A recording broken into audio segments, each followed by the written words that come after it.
Hey everyone, it's Naomi Wolf, and I'm really excited to be here with a candidate, the Republican candidate for the New York State Assembly, Brandon Gaylord. Welcome, Mr. Gaylord. Thank you so much for having me. I appreciate it. Oh, it's our pleasure.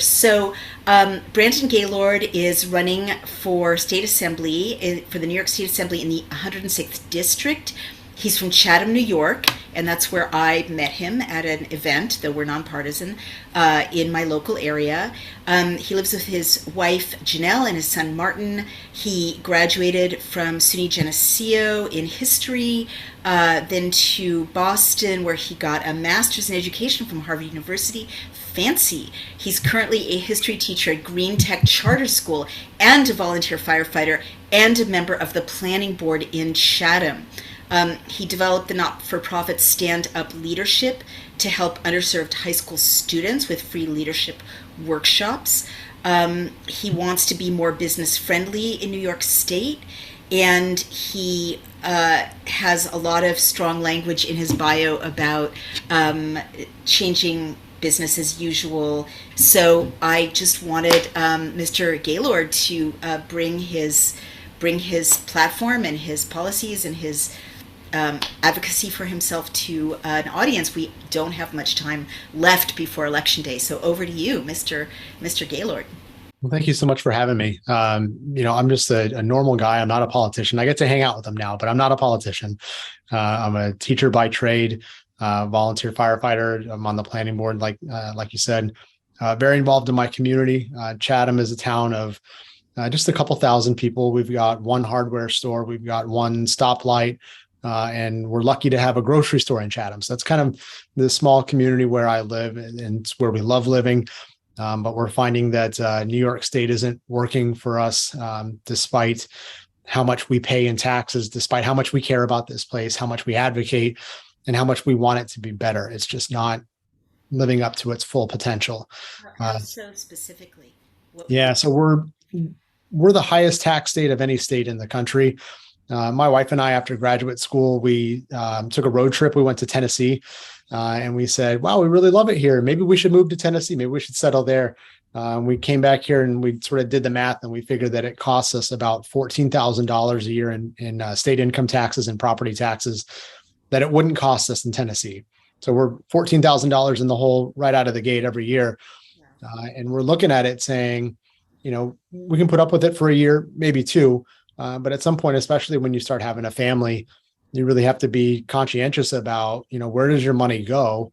And is this the best use of your money? And if there are states that don't take as much from you and they're safer, and you're made to feel more welcome with decisions coming out of state government, maybe that's a consideration, and we don't want to move. So we're looking to change things before we get put into that position.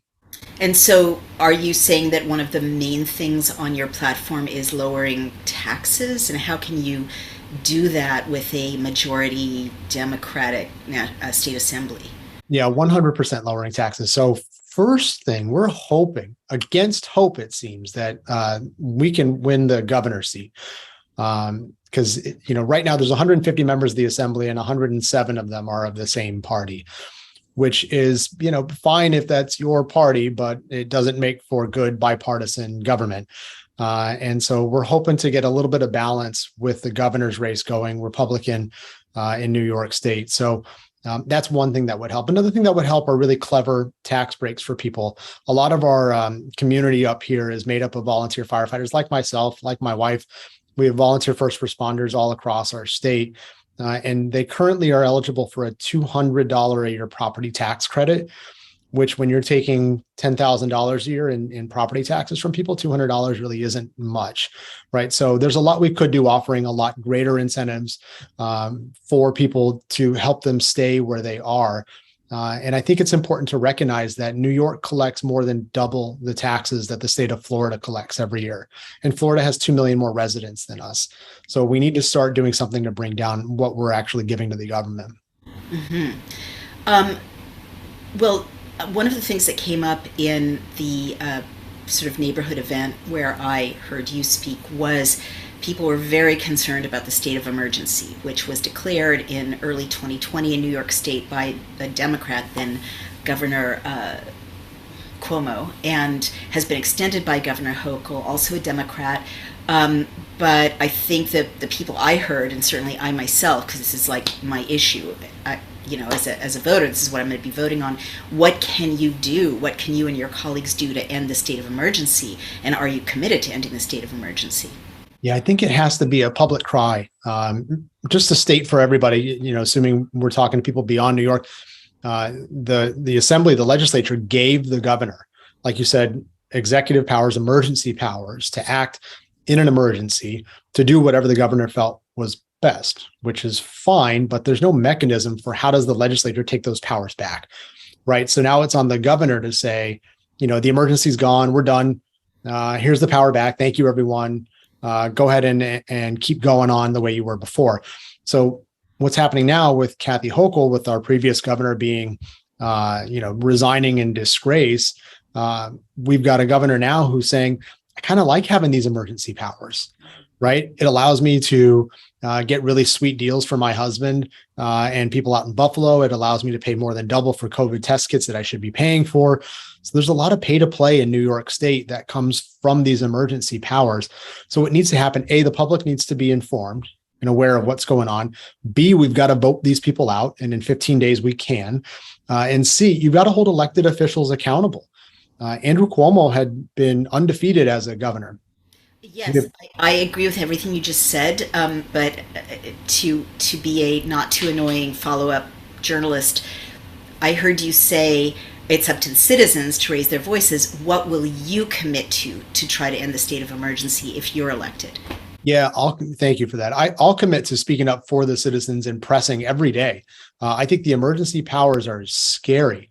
What you need are representatives like myself and others to actually be out there and speaking to the press and drawing attention to what's going on. As a member of the New York State Assembly, one thing I want to do is not approve anything that increases the budget without cutting it by a greater amount somewhere else, for example. And it's that steadfastness that we actually need to say, I'm not going to approve anything the governor puts forward until we start addressing these emergency powers that are in place. One of the bills that's been proposed and shot down would have allowed the health department in New York State to go into people's homes and physically quarantine people for having a communicable disease. Look, until we start relinquishing some of these emergency powers and literally taking them back from the governor, we don't have separate branches of government. We have an authoritarian executive and a legislature that has acquiesced all their power to that executive. And so we need people to say, I'm not going to approve anything. I'm going to stand up here and I'm going to protest and I'm going to call the media and I'm going to raise hell until we start getting some of the power back from the governor, because they can quite literally do whatever they want right now. The whole idea of making and passing legislation, it's all semantics, because the governor has given themselves power and Kathy Hochul's extended that power to do whatever she wants. And so the whole process of making and passing legislation is just designed to make the 19 million New Yorkers feel like we have a voice when in fact we don't. Well, what's the point of how do you feel motivated even running for state assembly if you don't actually have the power to legislate the way you want to? I mean, a party. Yeah, I'm perhaps a bit naive. So I'm a U.S. history teacher by training. I have a perhaps naive belief that, your vote still matters and that people are not all corrupt in politics. And, maybe that's naive. But I'd like to believe that things are not as bad as I make them out to be. I like to believe that a person can make some change. And I also know who I am. I'm a problem solver. I'm somebody who accomplishes things. And so I'm willing to go in there and do my best to change things. And I think that change can be had. We've had Republican governors before. And look, for me, it's not a party loyalty. There's a quote by Jefferson where he says, if I couldn't go to heaven, but with a party, I'd just assume not go at all. That's kind of how I am. I'm not a party guy. I'm a person who believes in the inherent goodness of people, and that government is set up when that inherent goodness doesn't always come through. And so I believe that power should reside with the people, except for that which they give to government. And in New York State, the people have grown dormant for far too long. And it's time that they wake up. And I think that we need more sort of populist candidates rising up to say, look, the people don't want executive privilege. They don't want emergency powers being enacted. And I think that a person still can make a difference. And I think Lee Zeldin rising in the polls is an example of that. Well, has Lee Zeldin committed to giving back emergency powers and restoring full powers to the legislature, to the legislative. He's committed to giving back powers. I'm not sure his exact language, but I can say this. I've met Lee Zeldin. I don't carry water for anybody. If he's elected and if I'm elected, I'm going to hold him to the fire, just like I would hold Kathy Hochul, because I've been in it a little bit of time now, and I've seen people make promises where I go, okay, so as soon as they get in, that promise isn't going to be, so I would hold anybody accountable, because Lee Zeldin, in my opinion, is saying the right things. But to your point, those are great, but they're empty platitudes unless they're not followed through on. And that's what needs to happen. Sure. But even starting at square one, I'm not aware that I've seen a commitment from him to end the state of emergency in New York State. Have you? Yeah, he has. He said the first thing he's doing is he's ending all COVID mandates, and then he's firing the DA of Manhattan, Melvin Bragg. That's what he said he's doing day one. I mean, ending COVID mandates is great, but that's not the same. I'm sorry to be such a stickler, but it's not the same state of emergency and restoring. I agree. Yeah, no, it's step one, but it still leaves that power with the governor. And that would be a push that I would say, look, the people are not going to be happy. They're not going to say, great, we did it, until we start getting power back to where it belongs. The idea of an executive should be a weak position. It should be a position that's more of a figurehead than anything else. It should be the legislature that holds all the power. And this is why we're able to vote them out every 2 years in the state legislature, at least. Right. Because you should be able to say, you're not working for me, get out, as opposed to a governor every 4 years. But when we vest power with the executive, it becomes difficult to do that. Well, we didn't. The executive took over, right? Well, this is, I will tell you, as an independent voter in New York State, what you're telling me is kind of concerning to me, because, as a single issue, top issue, like if we don't have the end of the state of emergency, we don't have anything as voters. It's a little bit concerning that I don't have a flat commitment from Lee Zeldin, if he's going to be governor, to end the state of emergency. But moving along, let's talk about your work on the planning board in Chatham. There's pressure. We're in a beautiful, historic Hudson Valley area. I guess you're closer to the Berkshires. I guess you're sort of further north than we are, but still many generations have protected this area. And something that a lot of Democrats would worry about is Republicans have a reputation for not protecting the environment, or for being pro-business at the expense of the environment. What would you say to voters who would raise that concern to you? Yeah, I'd say that, give me a chance. My wife works for the DEC. She's a geologist by training. She's the smartest person I know. She's got 2 degrees in science. The last thing we are is, capitalists at the expense of the environment. We're both very outdoorsy. We have a great respect for the environment.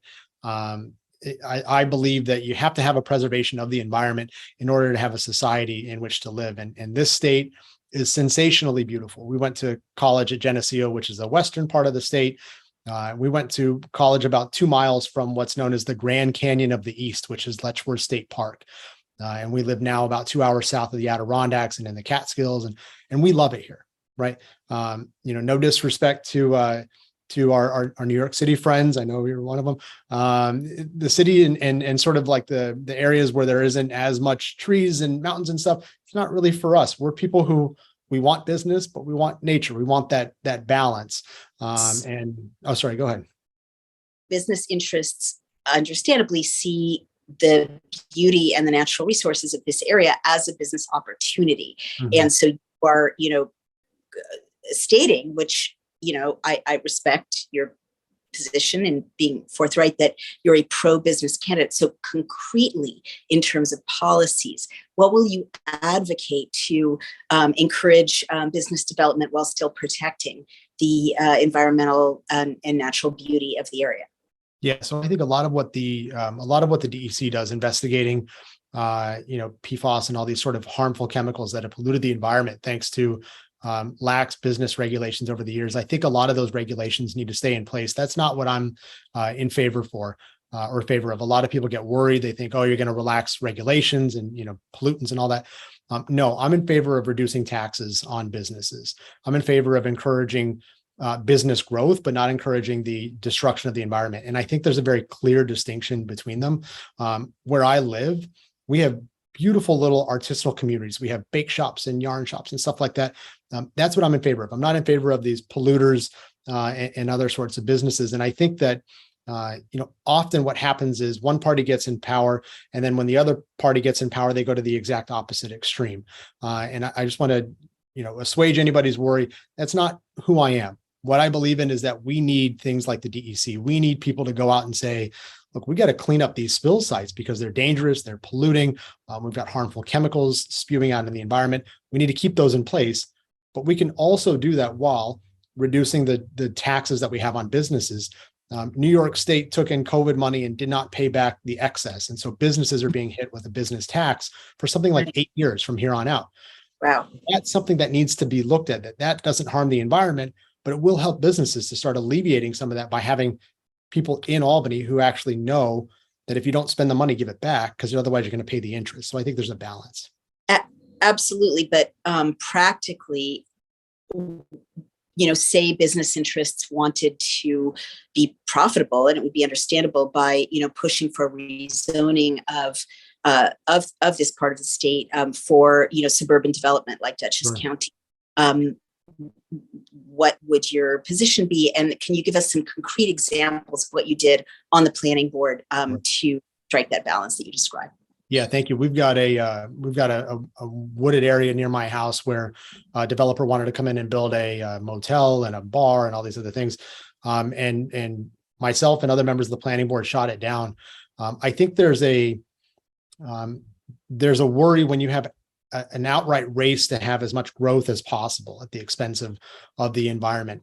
I have stood up against businesses coming in and wanting to do things that don't jive with the local character of communities. I've stood up against businesses that have come in and want to do things where the zoning needs to be changed. And so it's sort of like spot zoning, which is obviously not allowed. At the same time that we've done that, at the same time that we've said business A isn't going to come in for various reasons, same with B, we've allowed other businesses to come in that mesh with comprehensive plans and plans that have been put in place by the communities. Like what example? What's an example of that? Yeah, so we've got a sub shop coming in town. We've got a martial arts shop coming in town. Neither one of these places are going to shop. Do you mean a chain? No, I mean like a guy who's younger than me, who's starting his own sub and pizza shop. And I think that's awesome. I want to see young entrepreneurs who want to do something that doesn't harm the environment, but also fits in well with the character of the towns in upstate New York. Okay, great.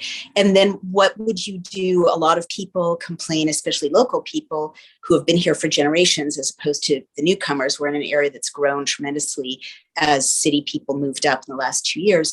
A lot of people who've been here for generations say that their kids can't afford to live here and their grandkids can't afford to live here. So what will you do about affordable housing? I mean, given that you are a Republican, how do you solve that problem? What do you do? Yeah, so great question. This is a question that the entire district, and I'm sure much more than the entire district, is suffering from. City of Hudson has some really great innovations, though. The City of Hudson's mayor is a good friend of mine. His name is Kamal Johnson. He's a Democrat. I'm a Republican. I just want to highlight that because we have really good conversations that are bipartisan. And I love having conversations with people like that. I hate talking to people who all agree with me. It's so boring. But what they're doing in Hudson is they're partnering with people who do residential development in mixed income housing. And so there are caps to what you can earn. And there's really cool ideas that are coming out of it. And they're going to put up something like 85 units. And they've done this in Poughkeepsie. They're doing it in Hudson. I think ideas like that need to start propping up. That's on a sort of direct level. On an indirect level, I think when you bring down taxes, I think people can afford, and it's a slow thing. Obviously, it's not as attractive, but people can start to afford to live here a lot better. And there are creative ways that we can get young people here. Young people aren't moving to New York, and those who go to school at a SUNY or a CUNY, they move out because it's so expensive for the most part. So we're not incentivizing them to stay, and that's a big problem. Gotcha. So Albany is famously corrupt. Is there anything that you can think of doing to limit or minimize the amount of corruption in Albany, or is that a bigger task than any one candidate can tackle? That's a big task. I'm finishing up a 3-volume set on Theodore Roosevelt right now. And when he went to Albany as a member of the assembly, his whole thing was cleaning up the corruption. And I thought, boy, if Teddy Roosevelt can do it. Now, I'm not Teddy Roosevelt, but I'm going to give it my best shot. One thing I want to do is I'm going to live through who I am and be the best person I can for the residents of the district. And so one thing I want to do is have an open conversation with the residents, either via Zoom, Skype, or whatever, like every other week, once a month, whatever makes sense. Just open it up to the residents in each town and just share what's going on in Albany, what's going on in their community. How can we sort of work together? How can I help? And I think a lot of that sort of transparency and that accessibility is a really key component to rooting out this sort of corruption, because you've asked really solid questions tonight, but if you don't have access to your assembly member, you're never able to ask those questions. And so you sort of just left with the consequences. And we have people in the assembly who have been there longer than I've been alive. And, that's not a knock on their credibility, but if the people feel like they can't access that person, if they feel like it doesn't matter who's in there, then the whole thing becomes a facade and we're just sort of pretending to have representative government. Do you have plans or hopes or goals a step past time in the New York State Assembly if you're successful in your run? Successful for me would be turning around the state. So that's a little bit bigger than I can comprehend. What I want to do is I want to make this state. So the short answer, no. What I want to do is make this state and this district an amazing place to live, because we love it here. I'm assuming that you love it here, hence why you're up here. And people love living here for a variety of reasons. And I'd like to turn it around and just help it be successful. So no, I don't have any bigger plans as of yet. And I guess my last question, you've been very generous with your time. How will you is there any, well, I guess two last questions. Upstate used to have industry. For instance, there was a paper mill that employed a lot of people. There were dairies that employed people. Do you have any plans to bring, sustainable, appropriate industry, good jobs, basically, back to this area? I mean, not everyone can have a yarn store. People really want decent jobs, not service industry jobs. And I guess my last question is, can you make a firm commitment to never close schools again, no matter what? So crazy. Yeah. Amen to the second one. Never close the schools. I as a school teacher, the worst thing we did was close the schools. And just to sort of touch on that, I remember teaching my students, and I was in school teaching them virtually while they were at home. And I said, this doesn't make sense to me. If we're following the science says they're the least likely to be affected. So why am I in this school? Never made sense. Yeah, I remember you saying that. I liked that, of course, though I am not part of it. But I mean, can you commit here and now to not closing the schools? I mean, short of a terrorist attack at the schools, right. Not closing the schools. 100%. I will never vote to close the school, no matter what COVID nonsense or other whatever things come out. I think it's a silly idea. So 100% no, I will never close the schools. Okay, fabulous. And then let's wrap up. Please, any thoughts about bringing good jobs back to this area? Yeah, I would love to bring good jobs back to this area. The problem is we're pushing a lot of industry out, with farming being the big one. So I would love to incentivize businesses in. I think we need a lot more blue collar jobs. We're trying to bring some of these high tech jobs in, but again, it creates more of a problem with affordable housing. And so I think what we need to really do is incentivize people to move into the state and stay here by lowering taxes. That's the biggest thing that I think we need to be working on. Gotcha. All right. Is there anything I haven't asked about that you'd like to mention? Transportation, for example? I think what I would like to mention is that, New York is an incredibly beautiful place, especially for your viewers and listeners who are not from New York. It's an incredibly beautiful place. The city is one thing, but as you know, New York City could not be more further removed than upstate, just in terms of looking out your back window. Like there are deer everywhere, and there are bears apparently everywhere. And New York's an incredibly beautiful state, and the partisan divides that have existed in politics have really made New York and other places sort of hostile at times. And it's really unfortunate. And what I'm doing is I'm saying, let's put partisanship aside. If we can agree that the economy is a major issue, we need to make it more affordable to live here. Let's start there, and we can tackle these other issues, which are relevant. But if we can't afford to live here, we don't have a state. And so that's the biggest thing that I'm pushing to people. And I would say, with 15 days until the election, if I can make a quick shameless plug, if you'd like to help, please go to BrandonGaylord.com. You can donate there. Every dollar you donate gets used right to the campaign. We don't have a campaign car or staff or anything. It's all going to get the message out. So thank you, everyone.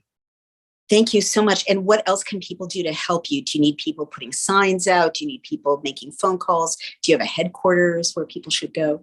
Yeah, if people are interested in reaching out, they can go to the website. They can reach out to me and we'll find something for them depending on where they are. Phone calls are probably going to be the biggest thing going forward.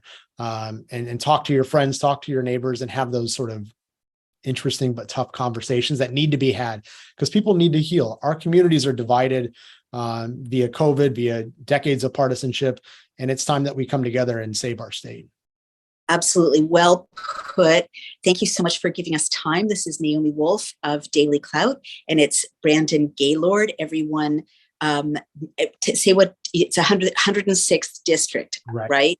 Correct. So where people find out how to register and how to vote in case they are not currently registered and knowing where to vote. Registration's already closed.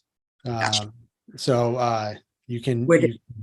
So they vote. They find out on their town website where their polling place is. Wonderful. You should receive something in the mail as well. And there's going to be a big party if you are successful. If your team is successful. And where's that going to be, please? So the night of the election, we're going to be at the Hudson Elks Lodge. So Hudson Elks, I forget the address. I think it's 2290, but Hudson Elks Lodge. We're going to be there. The polls close at 9 p.m. So that's when I'll get there and feel free to come down. It should be hopefully a lot of fun if it goes well, but I think it will. Thank you so much, Mr. Gaylord, for serving your community by running for office and by explaining your platform to everyone. And best of luck. And thank you for talking to us. Thank you. I appreciate it very much. You too. Hey everyone, it's Naomi Wolf of DailyClout, and I am asking you to please, if you like the video you just saw, support us, become a member, donate. You can send checks to P.O. Box 24, Millerton, New York, 12546, or go to DailyClout, DailyClout. Become a member or donate. Thank you so much for your support. Every penny goes for paying our hardworking staff, paying hosting costs, and paying our lawyers who have been leading the fight to keep you safe and free, to keep the Constitution safe and to keep you free. Thank you so much.